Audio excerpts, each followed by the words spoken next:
So in the process, how do you want to take advantage of it? Would you attempt on the M15 or the M5? Now, if you've been following, this is my preferred time frame.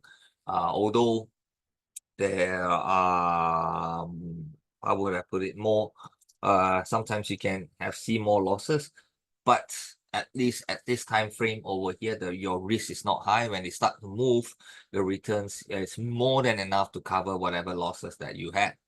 Okay, so that's the reason why I am looking into M5. But if you don't feel comfortable, M15 is still okay to use that, right?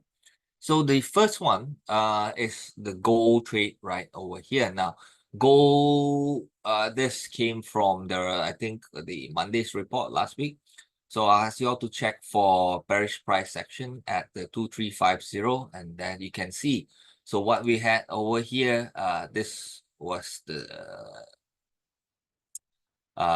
swing right here, and the price broke through that swing, as you can see. Now, in that process, it created multiple gaps, right?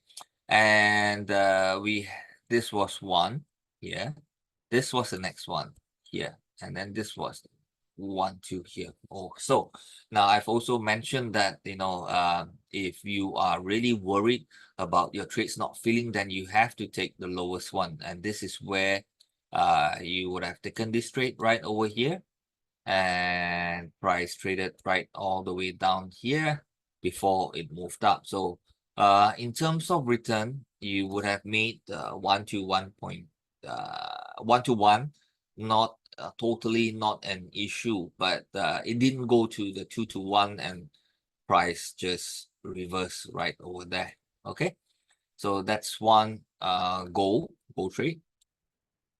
And the New Zealand dollar, this is something I want to discuss with you all. Now, the New Zealand dollar, the swing was here. This was the swing, right? Okay. Now, as you can see, price started from here, and it started moving up in a very strong way, breaking through this swing right over here, right?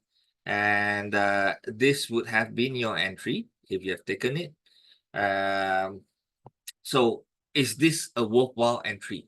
Now, I think that is a very, very important question you should know as a trader. Even though, yeah, it reacted to our level 0.6070 can, is this still a worthwhile trade? I think that is very, very, very important.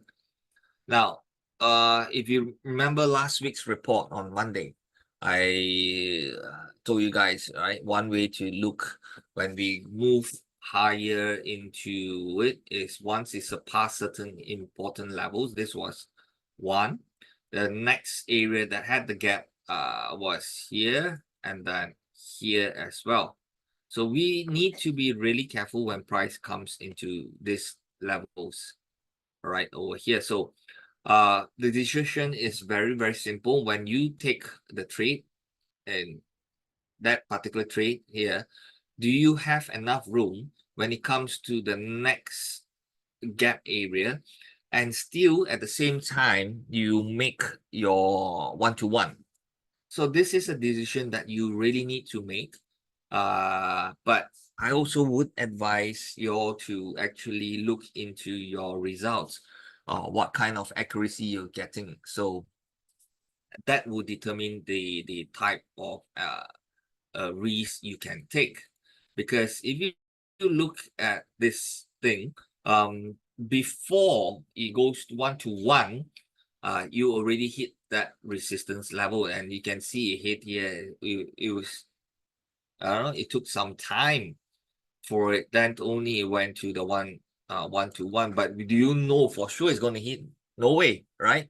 So you have to ask yourself, will be interested in this entry because you are not going to make your 1 to 1, or do you want to enter and exit earlier? That also means that you won't get your 1 to 1, but instead probably get a 1 to 0.8. Okay, so you got to ask yourself, if you have an accuracy, let's say out of 10 trades you win 9 of them, then probably you could look into taking your profits before even hit 1-to-1, because you have that accuracy.